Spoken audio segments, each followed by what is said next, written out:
and welcome to this evening's webinar, AAII and Better Investing, Building Wealth with Small Cap Stocks. We'll give everyone a second here. While we're waiting, I want to thank everyone for joining us. We're happy to have you all here. So my name is Susie Artsberger, and I'll be your host tonight. A few things to go over before we begin.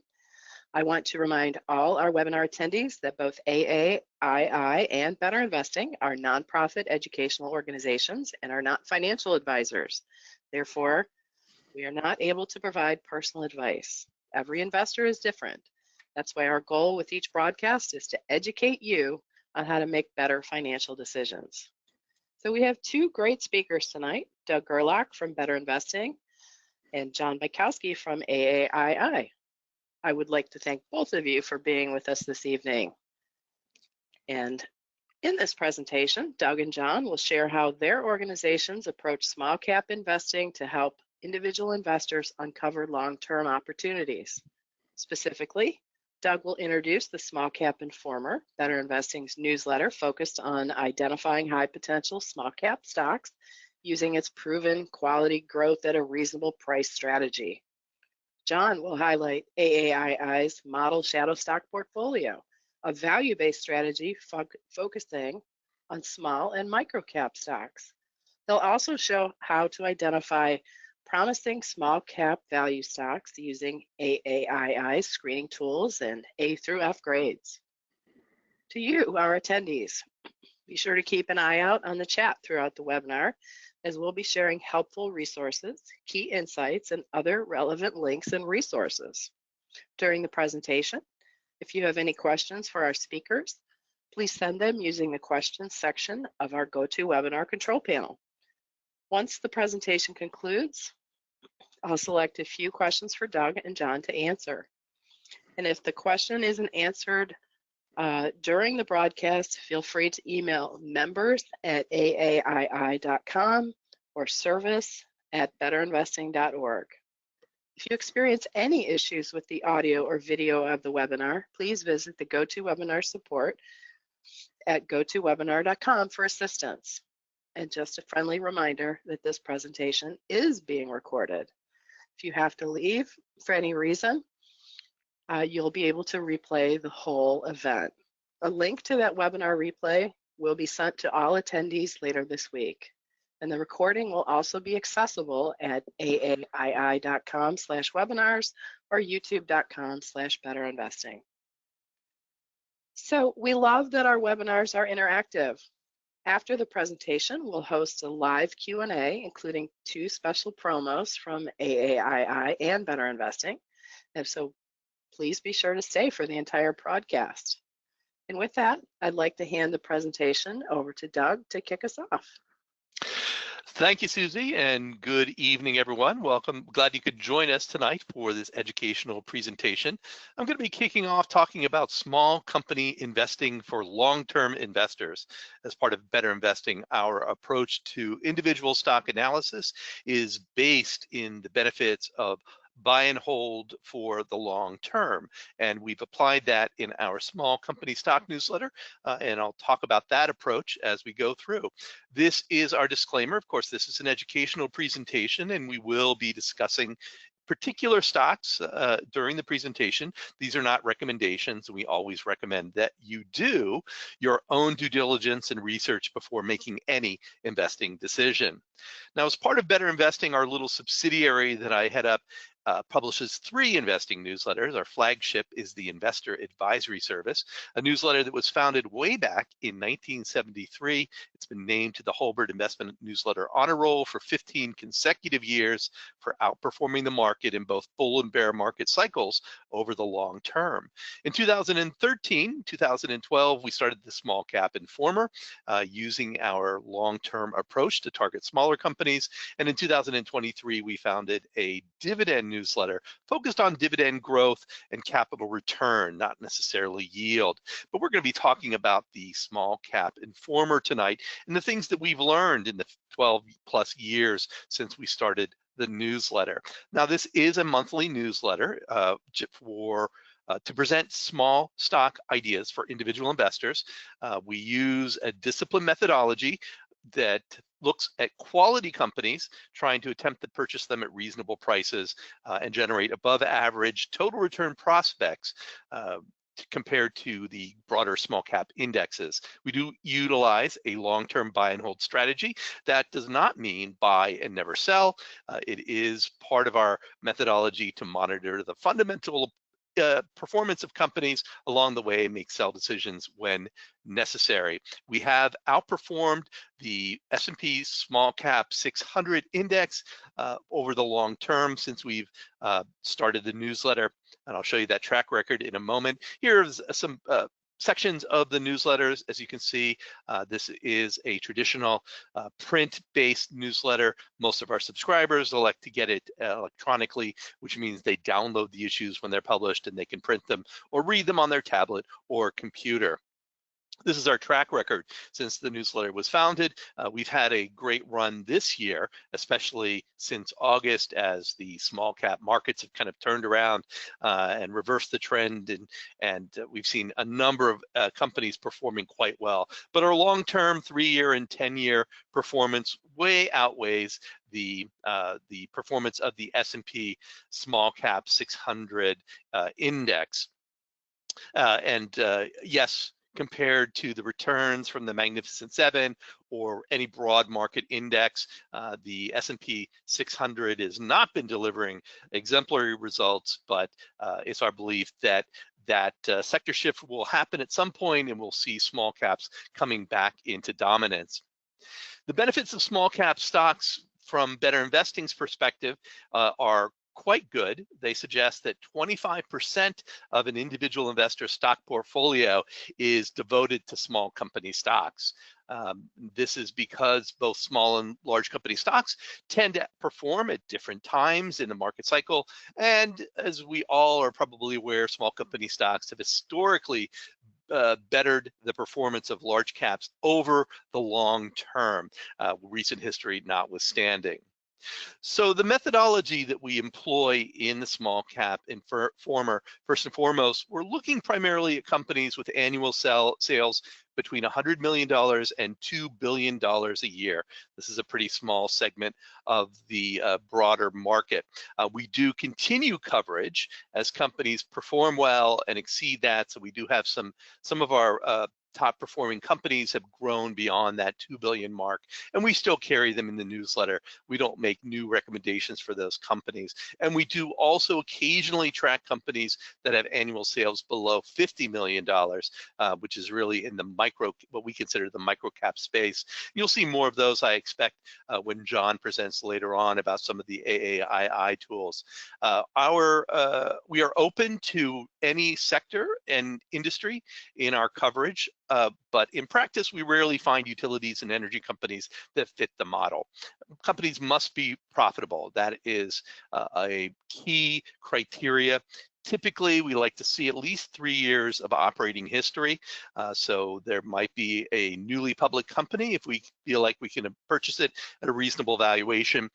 But otherwise, the companies have to be demonstrating that they're able to generate earnings. And that will be the baseline that we're going to support use to support our future growth projections. Now, our approach we call QGARP, which is based on the growth at a reasonable price methodology that Peter Lynch popularized back in the 1990s, but we really felt like that didn't tell the whole story. We have a focus on quality, and when you're investing in smaller companies, those quality metrics become quite significant. So we appended or prepended the Q to GARP to come up with QGARP. We do use the Better Investing Stock Selection Guide, or SSG, as a starting framework.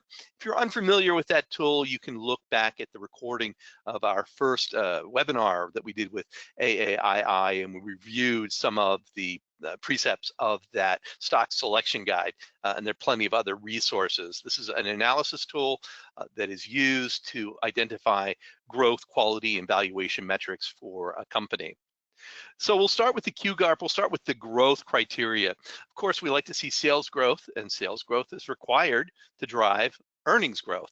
And earnings growth is required to drive long-term capital appreciation, which is to say that if we find companies that consistently increase their earnings per share, that have significant tailwinds in place to drive future performance, then eventually, ultimately, the share price will catch up with that growth.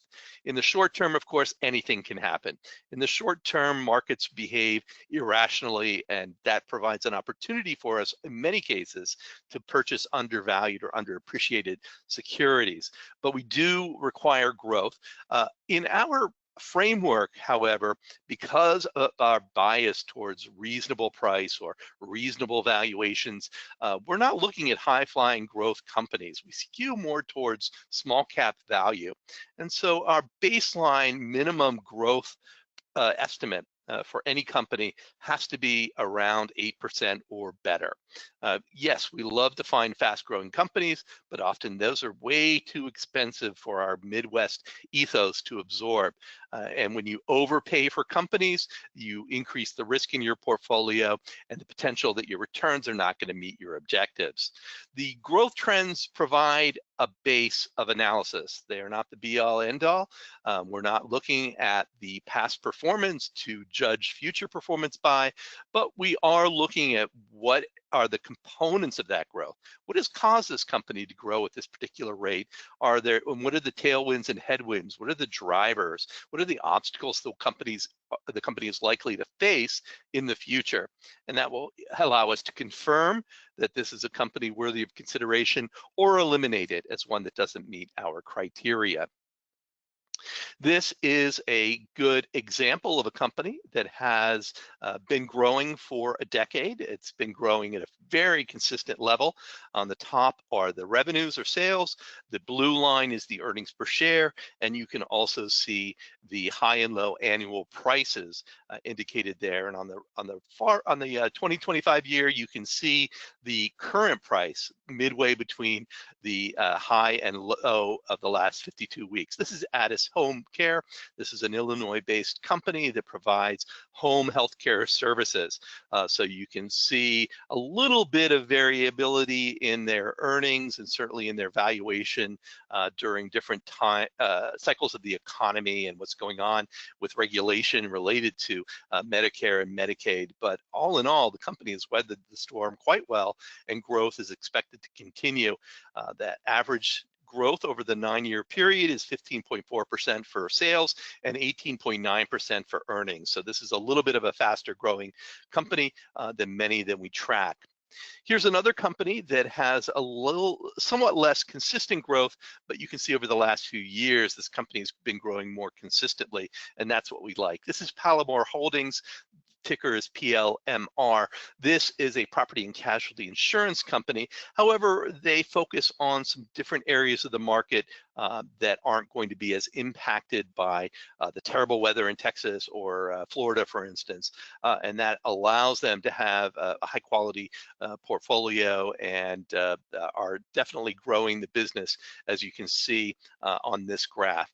And this is a good example of a company where we might look back and say, well, what happened 5 years ago or 8 years ago to this particular company? We see some earnings shortfalls, but the bottom line is that they seem to have ironed out those problems. So we like that. And when you see the price here, the price bars, you can see that in 2023, the price dipped down even though earnings and revenues were growing. And that became a good opportunity and entry point for us, we felt, in order to benefit from that mismatch of price and fundamentals.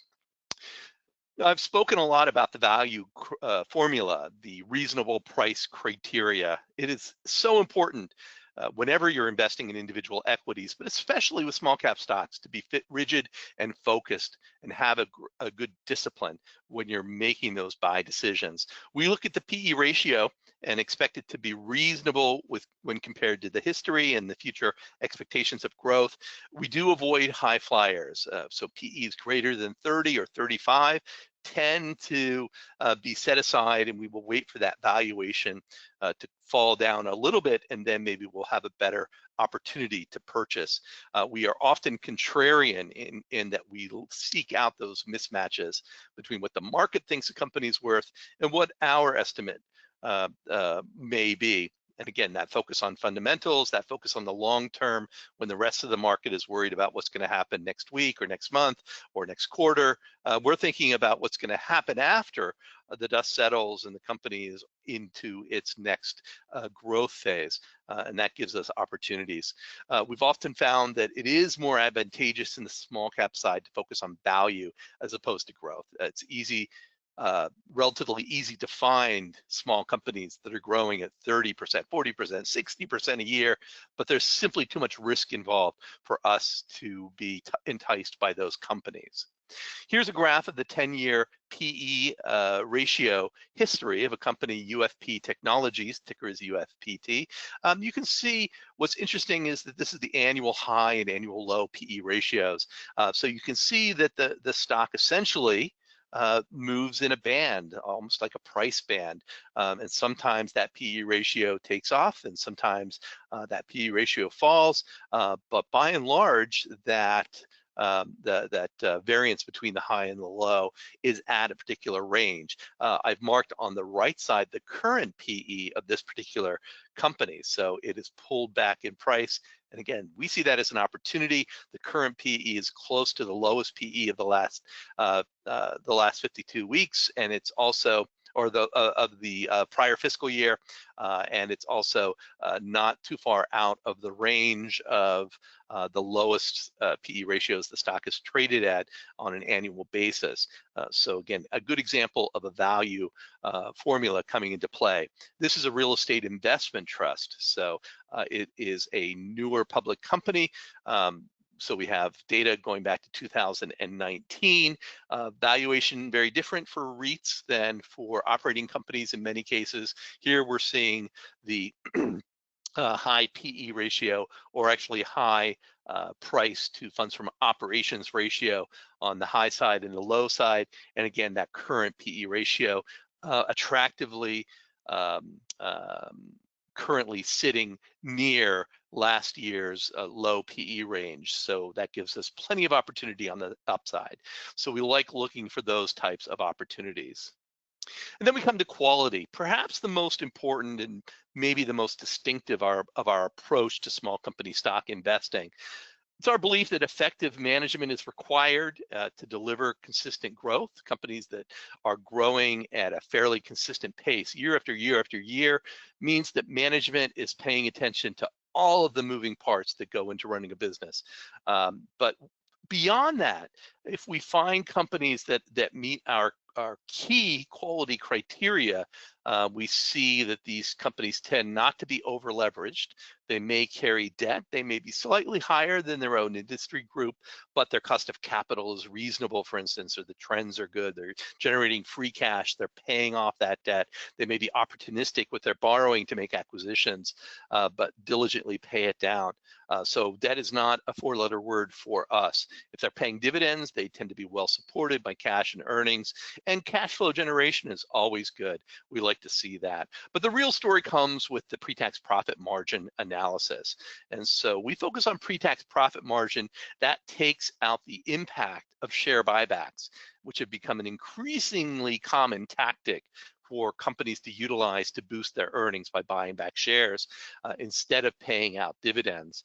But if we do the pre-tax margin, the pre-tax profit margin analysis, that kind of equalizes the impact of companies that are buying back shares and that are not buying back shares. It also provides a little bit of a baseline to compare ADRs, or foreign domiciled companies, where the tax rate they pay is different than a US tax rate. If we look at the pre-tax profit margin for both of those companies, we take out that tax impact as well.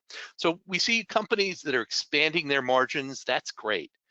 That's very difficult to do with everything that's going on in the economy, with inflation, with tariffs, and the cost of goods, cost of labor, cost of marketing. Companies that are able to increase their margins. Management, it must be doing a pretty good job there. So, and then those companies, once we've identified them by the superiority of their margins, as we start looking at the rest of the balance sheet and income statement, we see that they're just working the business optimally. And so you don't have to spend a lot of time looking at all the other financial ratios. It's really a shortcut. And that's the secret sauce that goes into our approach. Here's a graph of the pre-tax profit margin. So that's the percentage pre-tax profit to sales for semiconductor company Fabrinet, ticker FN. And on this graph, the black line is Fabrinet and the blue line is the industry average. And you can see Fabrinet's margin is just expanding and expanding pretty consistently, while the rest of the industry is trailing behind as they adapt to market conditions and demand. But we like to see that when we see companies that are doing better than the major players in their industry, perhaps, or the average of their industry group and peer group, we find that those are admirable companies that we want to be owners of. Here's another example, Powell Industries, electrical equipment. And again, the black line is their business, their margins. The blue line is industry averages. So you can see, these industrial companies, these electrical equipment makers like Powell, often are seeing their margins kind of drift downwards. The reliance on imported goods and parts makes it difficult when we've got tariffs and costs are going up, but doesn't impact Powell. In fact, they're finding new ways to become profitable. So we like that about this particular business, and this is the kind of trend that we like to see. So our total return objectives, primarily we're looking at capital appreciation as long-term owners of companies. We're looking at earnings growth to drive the share price over time. Many companies pay dividends. We do have some yield payers in our coverage list of about 40 companies, and so that will contribute. And then when we have the opportunity to benefit from PE expansion, that is to say, buy those shares when the PE ratios are low, then that will contribute as well to our total return.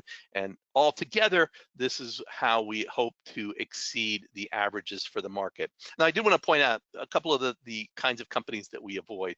If it's an unprofitable business right off the bat, we may put it on the watch list and wait for profitability to arrive, learn about the company, get to know it. But simply because the company has a great story, simply because it has a share of headlines in the media, does not mean that it is a good business that we should consider investing in. We tend to avoid companies that have longer term downtrends of sales and earnings. If those companies are in our coverage list, we don't let them go for too long before we discontinue them. We avoid turnarounds. We do sometimes embrace fallen angels, but those can be very difficult. Wall Street tends to remember much longer the failures of companies rather than the successes. And so even once the company turns around their fundamentals, we tend to see the market stay away from those companies. We tend to avoid hypervalued stocks. These are stocks at the excess ranges of the overvaluation, where mania and the fear of missing out and other trends are driving share price. It's not just driven by fundamentals. And again, we find those problematic for the risk that they embody in a portfolio. And penny stocks, and for the most part, micro caps, we avoid as well. We have, in each issue, we focus in depth on one company. That's our buy recommendation. Other than that, we do not automatically recommend any stocks as buys. We function as a research service. We don't have a model portfolio. The objective is, here is a stock you might be interested in. Here's the case for why you should consider it. If it meets your portfolio objectives for diversification and growth, capital appreciation, total return, dividends, etc., then you might put it on your watch list or pick up a few shares the next time you're looking at your brokerage account. We do have in each issue a best for new money category, where we pull out those stocks that may have seen their price trip up a little bit, and we see them as good long-term buys at that reduced valuation. So that is the first place that subscribers go if they've got cash that they want to deploy. That's the resource they can look at from there. We aim to hold stocks for 4 or 5 years and through market cycles. That is our strategy. We don't time the market. We don't sell when we expect the market may decline. I don't know how people figure out that the market is going to decline. Nobody seems to have been able to do it successfully. So we're going to hold through and ride the market cycles up and down.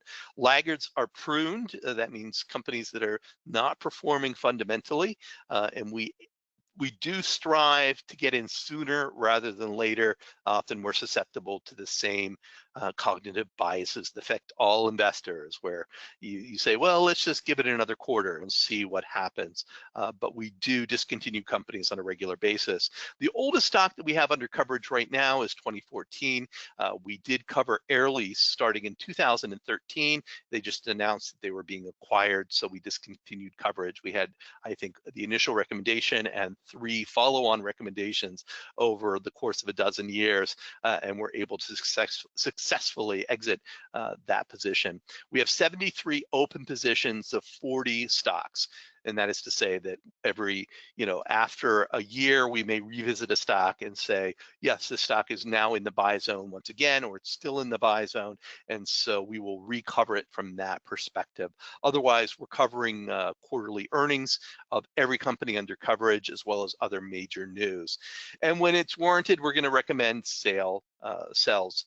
We've got an on probation list as well. That's our strategy for companies that are fundamentally seem to have some potential problems, but we don't want to jump too quickly if a company's got a temporary problem. So it's a fine balance between identifying what's a temporary problem and what's a fundamental shift in a company's business. So we have an on probation list where we'll move stocks over and say we wouldn't recommend buying unless you're exceptionally risk adverse, unless you've got capital that you really are willing to take a chance on these companies. They could turn out to be duds. Maybe they will recover and they will have some major returns.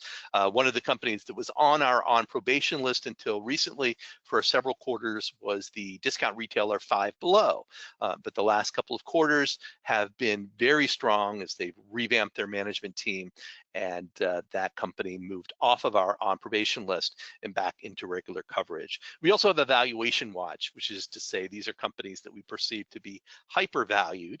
If you are worried about the downside, you might consider using trailing stop loss orders to catch them if they do go into a sudden reversal. If you are interested, if this sounds interesting to you, you can get a free taste of the newsletter with our small cap reflections email that comes out about once a month. Provides some commentary, some outlook on the small cap markets, occasionally talks about companies that we cover or have covered, educational and focused primarily, but it's a good way to keep up to date with the performance of the full newsletter. And so you're invited to do that. You can find it on the smallcapinformer.com website. And if you are interested in a full subscription, the promo code AAII or the promo code BETTER will deliver maximum savings. And special offer for the next month, so until October 21st, there's an additional discount on the AAII price. It's usually, the newsletter is $249 a year. The AAII discount is $145 a year through October 21st. So if you jump on it this week, it's $95 for that year. So that is a bargain for the performance that you're getting and the insights that we hope to deliver in that small cap product. So with that, I hope that you've gained a better sense of perhaps how small caps can be deployed in your own portfolio. So I'm happy to turn it back over to Susie and to John to tell you more about using small caps to invest as individual investors. Thank you very much, Doug. Very interesting presentation. Yeah, thank you, Doug. I'm going to switch it over to John. John Bajkowski is the president of the American Association of Individual Investors, or AAII, and he'll give us the his take on AAII's small cap stock strategies. Thank you so much. And hopefully you can see my primary objective screen. If not, let me know. Thank you so much. Thank you. Yeah, thanks. My goal tonight, I guess, is probably threefold. is one, to build upon what Doug has talked about as far as small caps, what to expect as far as rates of return, the kind of patterns one individual tends to see with small caps, but then take a look at some of the tools that you as an investor have access to if you want to get those kinds of investments, kind of products, be they ETFs, mutual funds, or even direct investing as far as stocks are concerned. The main point, I think, whenever you want to get involved with small caps is you want to really first take a step back and take a look at your asset allocation and make sure that you're cognizant of the risk in your overall portfolio, see what part of your portfolio you want to commit to small caps. They tend to be more volatile than large caps, but they offer longer rates of return. But you have a longer term horizon to do that. And for our members, we have a resource, and anybody who wants to come to our website, we have 3 different allocation models. One for the aggressive investor. In that context, we typically have about 20% of the stock portion devoted towards small caps. We have a moderate investor as well as conservative investors. So with a conservative investor, you may or may not want to have small caps in there. But again, we have tools to take a look at your risk profile, some suggestions as far as what kind of allocations make sense, depending on your state of growth versus perhaps living off your capital, and also give the sense for how much you could expect the markets to go up or down given that kind of an environment. One other thing I think that often kind of gets confused is, people throw these terms around, small cap, large cap. When it comes to measuring company size, one could look at revenues, one could look at total assets, but for the most part, academics have settled on a market capitalization, which is simply the number of shares outstanding times the current share price. That kind of a public consensus of what a company is worth. And take Apple, for example, they've got 14.9 billion shares outstanding with a share price of 256. They've got a 3.8 trillion market cap, one of the larger companies out there. So it's simply a function of taking the number of shares outstanding times the share price. And in that context, how much is that company's overall worth in the marketplace? Looking at returns of what you can expect to have seen in small caps over the long term versus large caps versus bonds or even cash or inflation. And most studies, cite the Ibbotson information that goes back to the mid-1920s. And we've seen over that time frame for the long term, small caps have returned a higher rate of return than large caps. And in fact, equities in general, if you want to build your wealth long term, you can see why you want to be invested in stocks, if you want to reinvest those dividends. If you want to, exceed the rate of inflation, you have to go past treasury bills.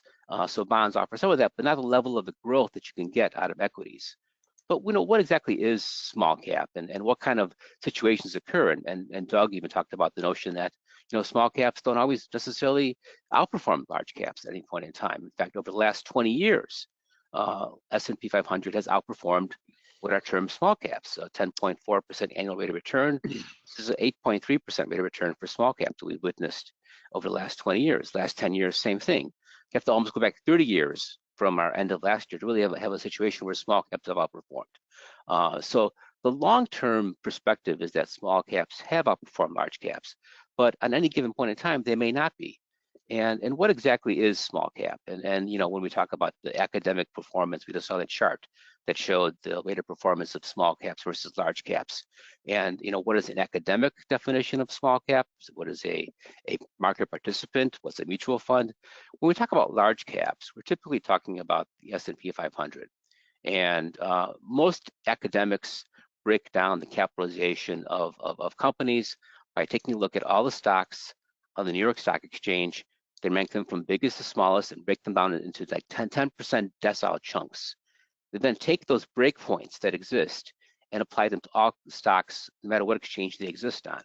So in this context, looking at the end of a couple of years ago, we see that, and actually the largest stocks here represent information in the last month, but we see that really when we're talking about the S&P 500 and the large cap, really also mega cap stocks, really, we're talking about a small number of companies, 500 companies, but they represent, 85, 90% of the overall market capitalization of all firms.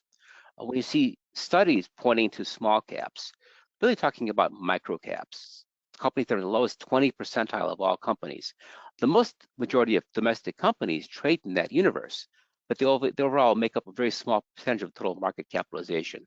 So most studies, when they are quoting small cap performance, talking about the lowest 20 percentile of all stocks, stocks that have at this point in time a market cap of below 800, 900 million.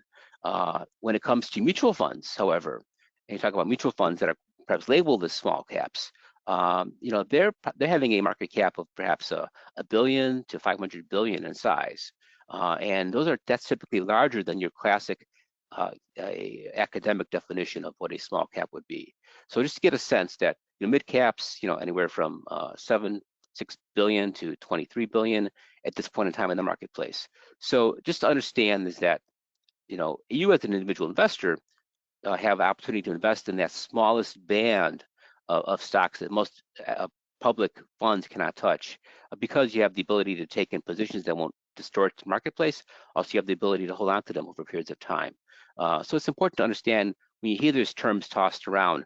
For the most part, most academic studies of small cap are truly micro cap in nature, and most mutual funds that you see on the marketplace are really, in this context, a little bit bigger than what most academics would define as small caps in that context.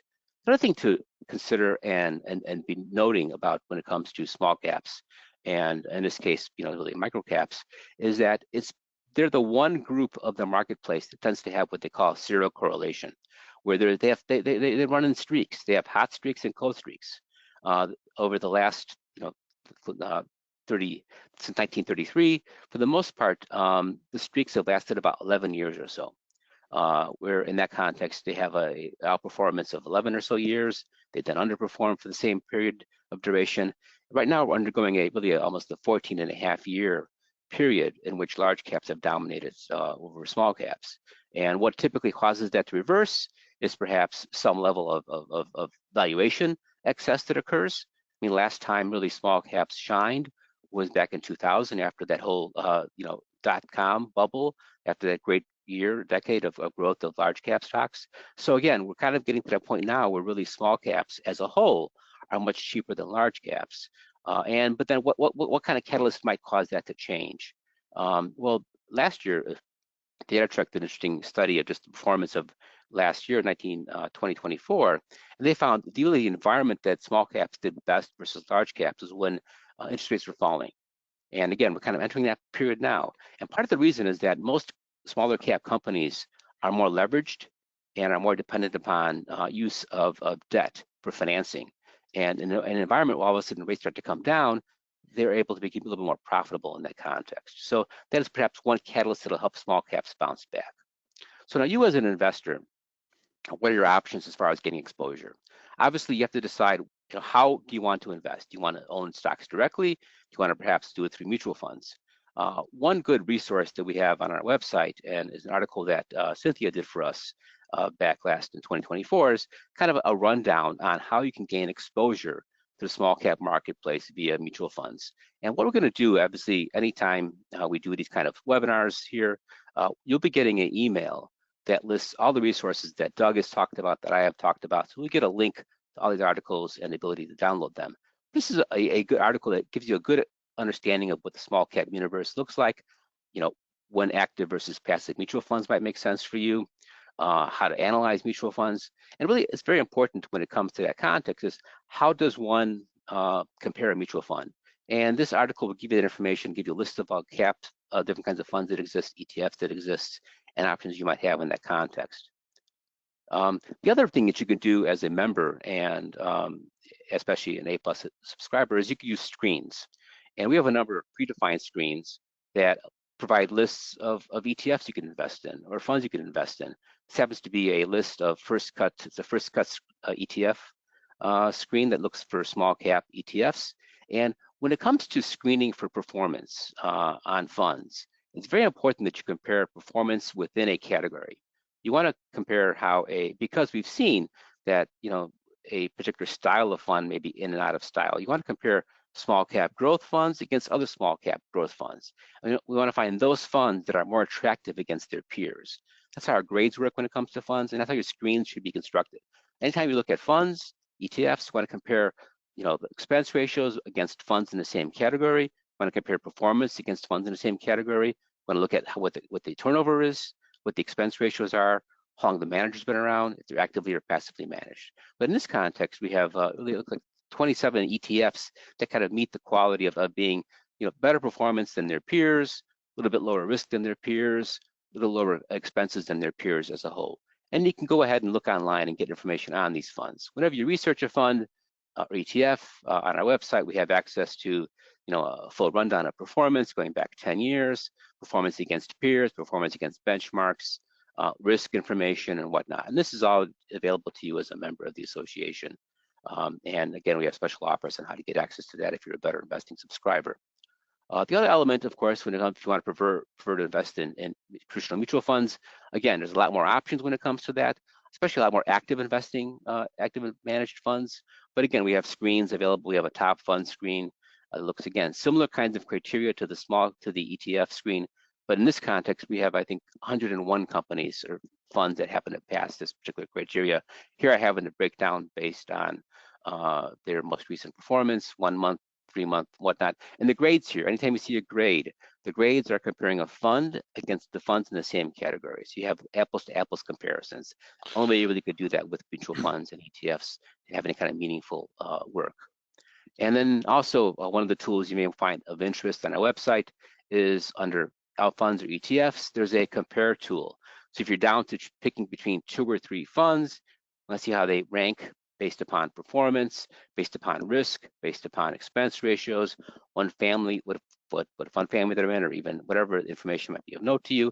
Go ahead and just, you can go ahead and choose a compare funds or compare ETF tool, pop in the ticker symbols and get a quick comparison to see how they happen to be available for you.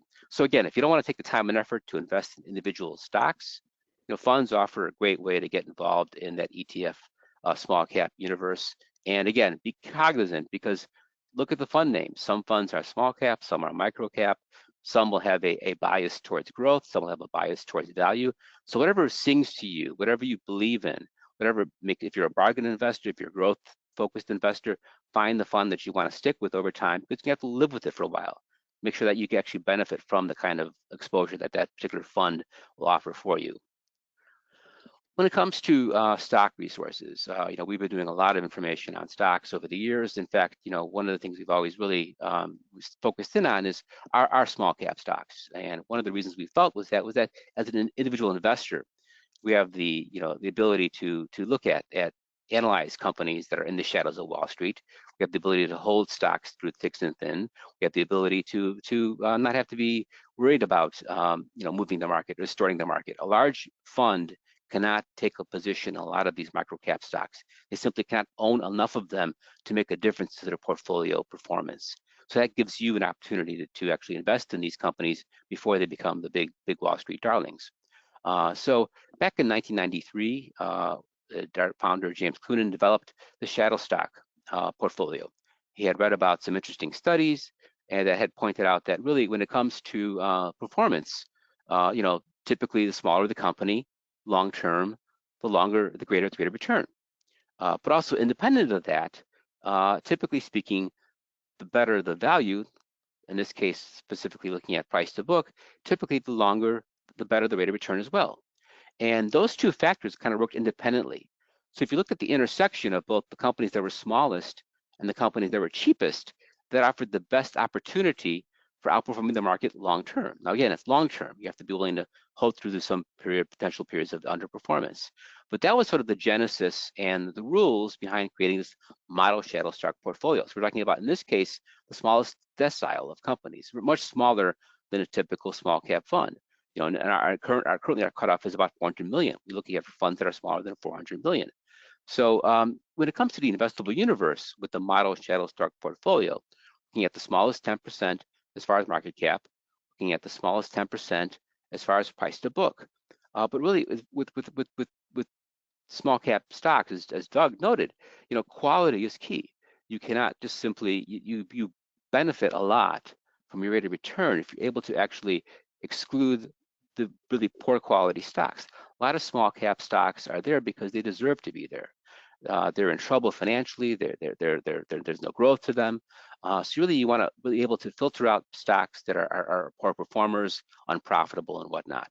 As very minor initial screens we use for quality, we simply look at positive earnings. In this case, positive earnings historically, positive expected earnings if they happen to have analysts looking at them. We want to make sure stocks are listed on the exchange. I mean, we don't want to deal with pink sheet stocks, penny stocks, at least a share price of $4. And because we're dealing with the price to book ratio, you have to understand what the constraints are of whatever model metric you're using. The price to book ratio doesn't work well with financials. Their financial statements are not comparable to other kinds of stocks. So we happen typically to exclude financial stocks, banks, leasing companies, rental companies, REITs, and partnerships.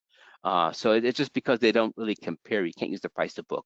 If we use different metrics, then you could actually use those stocks and include them. But we do not use that metric. We use price to book as that basic fundamental element of the shadow stock portfolio. So that's why we have to exclude those particular stocks from our portfolio. And again, you know, this is one of the pivotal articles when it comes to understanding the importance of small cap and understanding the importance of quality of small caps. And it's really size doesn't matter if you control your junk. And if you want to read more about this, it's a great article that discusses that notion. And again, it points to the strength of the strategy of being small cap. It seems to be really a powerful technique that works across different countries, works across many industries. But again, you benefit by controlling quality and making sure you have high quality stocks that are available for you. The other thing I think that in terms of resources for the shadow stock portfolio is if you simply go to our webpage, and this is available to all members, the homepage on our shadow stock area, log in there, any kind of latest transactions that are made. We typically review the portfolio quarterly. What we found is that when you're talking about microcap stocks, frequent turnover is very costly. And it's not the commission cost, it's the bid-ask spread. It's being able to, you know, if you buy a small cap stock one day, you want to sell it the next day, you very well could be giving up 1% or 2% of your value just because the difference between the bid and the ask can be great. So we found it's really costly to be transactional heavy when it comes to microcap stocks. So we found it's best to simply, in the case of the model shadow stock portfolio, review it quarterly. But it's important anytime you have a stock strategy that you go in there with having some ideas of what's going to make you sell that stock when you buy it. And if you go to our website, you go ahead and take a look at the current portfolio. We'll note if there are any kind of warning notes about a given stock, perhaps the price to book is getting too expensive, or if they're in earnings probation. So any kind of notes regarding the actual portfolio will be listed there. If you're looking for fresh ideas, if you just simply want to get some ideas of some small cap holdings that meet the basic qualities of being a shadow stock, we also have this ideas list, and it's updated daily. If a stock happens to be in the model portfolio as well, we'll note it. But it's a chance for you to get some ideas, some fresh ideas, some further research on them if you want to go ahead and analyze them on your own. But when it comes to really, you know, selling, it's important to have those sell decisions figured out in advance. Too often, you know, I suffer from this. I'm sure you guys do as well. You make a buy decision and you wait really to get out an even to prove you didn't make a mistake on the buy side. It's most important to have a very disciplined process in place. When you buy a stock, know what's going to make you sell it on the positive side, on the negative side as well. When it comes to the shadow stock portfolio, you know, notion is we buy them when they're super cheap or super small. We let them grow to be larger, 3 times the maximum initial size. When it comes to size or value, we want them to be, you know, move up that value chain or move up that size chain when it comes to stocks. We also sell them when they turn negative. When the earnings all of a sudden become negative on a prolonged basis, again, it's best to let them go. And if a shadow stock's been held for 4 years, it no longer passes, it's underperforming. If it's underperforming the market, we let it go as well and look for new candidates to follow that. Now, the shadow stock portfolio typically holds about 30 stocks. So the notion here is that the closer you look at your holdings, the fewer you could hold. If you wanted to simply capture an element, a style of investing, and don't want to do a lot of research on those individual holdings, then you're better off holding a larger group of stocks going to capture that effect. And that's one of the reasons we do hold all 30 stocks with a shadow stock portfolio. Another resource for those who want to basically do their own research and find ideas is our stock screens. We've got 55 different screens, and the best way to get a sense for which screens would be small cap in focus and might have other qualities of interest to you is to go to the AAII stock screens area. What you'll get is a table that lists the performance of all the screens, but under the characteristics tab, you basically have the ability to go ahead and sort the companies that are the average characteristics of all the stock screens we have. They typically have a low PE, a high PE, high growth, high momentum. In this case, I sorted this table by price, by market cap. And I simply look for those on average, which screens currently are having types of stocks that are passing it that are very small in nature. And what I did then is I actually downloaded that spreadsheet. It's available to download. I then went ahead and processed and provided some additional information for anybody's here on our website, our webcast today. And this is next two slides show all of our stock screens that we have available that we track online. They're sorted by market cap from smallest to largest. And we can see, we talk about Peter Lynch. I think I remember being part of the growth GARP approach to investing. Well, right now, our Peter Lynch screen has an average market cap of 24 million in size. Very small companies. They typically have a B value grade. Growth grade is D, so a little bit on the consistency of growth is kind of what, but the quality is very high. There's no earnings estimate. Not surprising they don't have earnings estimates for something that small. The return from inception is 8.3. It's okay, not the best rate of return as far as our screening strategies are concerned. It does tend to be positive 75% of the years, tracking these since '98, and it's outperformed the S&P only 46% of those years. So it gives you a sense for how consistently have these strategies outperformed. When it comes to our members, I know a lot of them like this O'Shaughnessy Tiny Titan screen, one of the more popular screens that our members follow in the microcap area. The stocks that currently pass it, there's 25. They have an average market cap of 87 million. They tend to be value focused. Growth score, consistency is a D. High momentum, because actually this screen specifically looks for small cap stocks that are attractively valued based upon price to sales, yet are showing strong price momentum.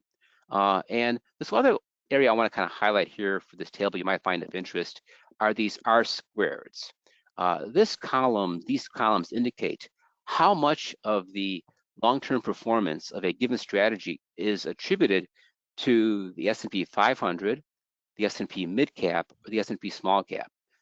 So in this context, the O'Shaughnessy's Tiny Titans, 39% of the performance kind of is attributed to the performance of the S&P 500. About 54% of it is attributed to the S&P small cap. So the smaller this number, the more the screen tends to be independently moving of the market as a whole. In this case, like you see the stock market winner screen, which right now only has one stock passing, so not very diversified there. It's historically had a small number of companies passing, I guess just one, I'm sorry. Tends to move nothing at all like any of the market indices. It tends to be moved very independently of those. So if you're looking for diversifying your portfolio, looking for something different, this chart may help highlight which screens of ours are currently passing stocks that are smaller in nature. Are they value focused or growth focused or momentum focused? What has the performance been over time? How risky are they? Have the return been better than risk-adjusted return better than the market as a whole? So it gives you a sense for how these strategies are out there, which ones are of interest to you, and you can go ahead and look at any of these screens online. Any given day, we'll give you a list of all companies that pass. You could research them further, get a sense for what the criteria that make up that particular strategy are. So it gives you a sense for how to do your homework. So again, you could go ahead and pick mutual funds that match your style when it comes to small caps. You could look at the model shadow stock portfolio, or you could go ahead and build your own portfolio using the various stock screens that we have available on our website. When it comes to really small caps in general, keep in mind small caps tend to run in streaks, and these streaks last several years to the upside and downside. Small caps tend to be more volatile than large caps, so it's important to have a diversified portfolio in place. Take a look at your overall portfolio, not just necessarily one part. You want to have a long-term perspective. You want to make sure you don't need this money over the next year or two. It could take really 5, 7, even 10 years for you to actually realize the true potential of these particular securities as far as that's concerned. Maintain reasonable expectations.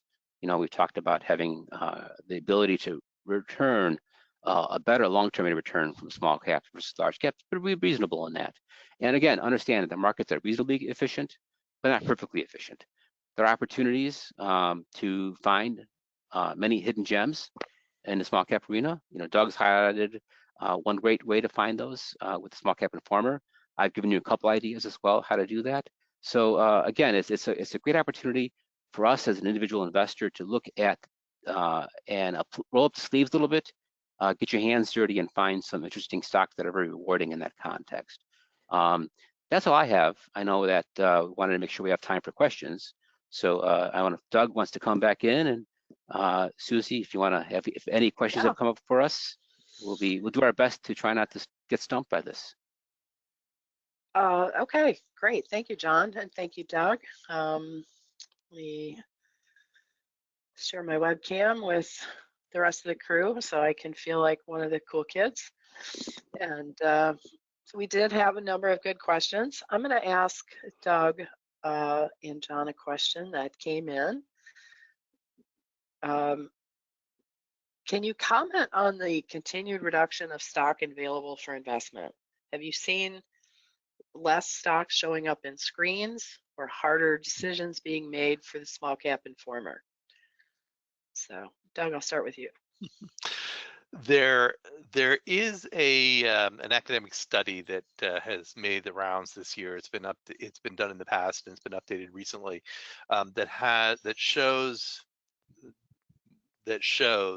That indicates perhaps that the preponderance of indexing is pulling stocks out of the market, putting them to ETFs and index funds, and that is reducing available shares.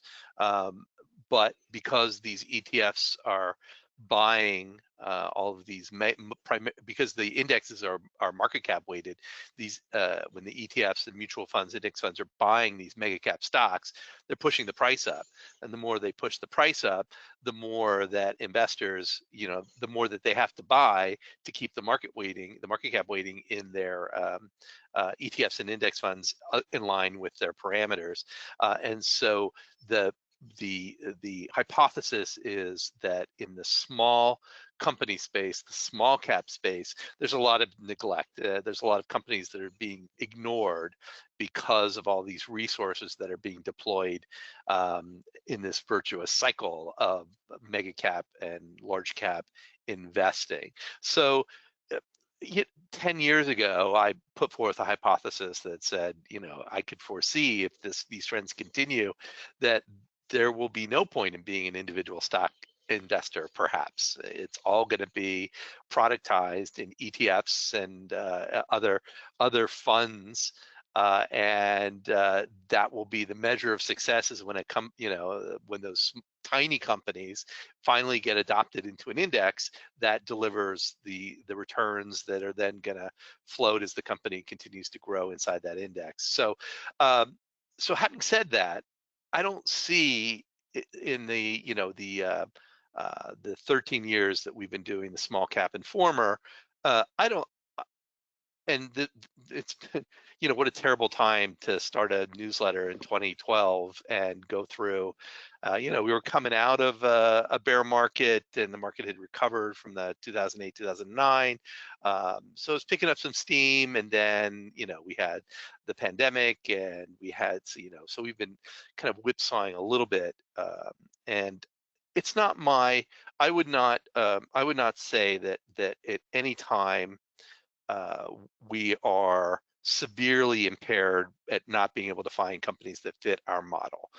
Yes, there are plenty of times where I say there are so few companies that fit our model, but that's to be expected in the throes of a heady bull market as we are in this kind of secular bull market that's many years in the making, and all the in the 21st century bull markets are longer than they ever were. They just go on and on and on and on, and again feed themselves. So I don't think that I would necessarily agree, but I would love to hear what John has to say. Yeah, I mean, I guess because perhaps we deal a lot more with the microcap universe, I know we have seen a decrease in the number of publicly traded companies on the smaller cap range. And I probably would, beyond the indexing issue that you raised, I think really when it comes to, I think private equity has played a bit of a role in that. And it's played a role in two ways. You've got the private equity emerging market funds in which the private equity is holding on to these companies for a longer period of time because the founders are able to gain money for their effort through private equity without having to go public initially to get that payback when it comes to actually becoming a publicly traded stock. So we're seeing companies go waiting longer to go public. And then also there's a tremendous, when interest rates were so low, there was a big growth in buyout private equity funds as well, where these companies were going out and acquiring publicly traded companies. They thought that they were being discounted and taking them off the public markets. And again, in this case, the owners love not having to deal with all the expenses and efforts of trying to be a publicly traded company. So yeah, I mean, if you do look, I know we've seen, where we used to see 7,000 publicly traded exchange-listed stocks. We're seeing now more in the 4,000 or 5,000 range. So definitely on the small cap side, we have seen a smaller number of companies available for individuals to invest in. But we're still able to find interesting companies to invest in, but it's perhaps not as robust as it used to be. Sure. Okay, thank you. Great answers. Okay, so second question is, if small caps flourish when interest rate drops, does this imply an increase in debt that they may take on? And the second related question is, what criteria do you use to determine if a company is over-leveraged compared to its peers? So John, do you have a comment on that and how the shadow stock portfolio handles debt? Yeah, I mean, explicitly, the shadow stock portfolio doesn't look for debt in that context. Typically, when it comes to any kind of screens that we develop, quality is an important element. And I think it's always important to look at the level of leverage that a company has against its peer group. And the other thing to consider when it comes to small cap stocks versus large cap stocks is most small cap stocks don't actually raise traditional long-term debt. A lot of them rely really on bank financing. So we found the best metric to look at the leverage of a smaller company is simply look at the ratio of total liabilities to total assets. And that captures the level of bank debt they might have or revolving credit loans they might have. And again, you want to compare a company against the industry, and you want to look for profitability and rising profitability. So that's my go-to filter for looking at financial leverage, and that is sort of captured in our we have a quality grade that it kind of captures those things. And I know Doug, you probably have some additional metrics you want to talk about. Yeah, as I pointed out, because of our focus, our quality focus, we find that the companies that at the end of the day that fall through the rest of our filters tend to not have a lot of debt at all, and if they have debt, it's opportunistic. They're growing by acquisition, so they're borrowing money but paying it down very quickly. We like to compare the debt load, debt to capital, debt to equity to the peers and competitors in that small cap space. So the companies that we cover, I have very little concern about debt. And primarily when interest rates come down, it's not because the individuals, every small company is going to benefit from that directly and immediately, but it's because of a perception that it will be easier for them, that if they do have borrowing costs, those will decline. And so, all small caps, good and bad, get lumped together. When the market decides, yes, small caps are going to benefit, and so they do. Unfortunately, it's not often enough for my preferences. All right. And with that, we're going to start wrapping things up. Any closing thoughts, Doug? It's been a tough number of years to be a small company stock investor, but there's nothing that has thwarted my interest or belief that small company stocks are a good are good to be included in just about every individual investor's portfolio. And it's certainly a lot more interesting, right? And you can Yeah. own the mega cap basket and have a boring portfolio that has a lot of volatility, or you can do the deep dive and try to uncover the next big winners, and that's always very satisfying as an individual stock picker. I agree.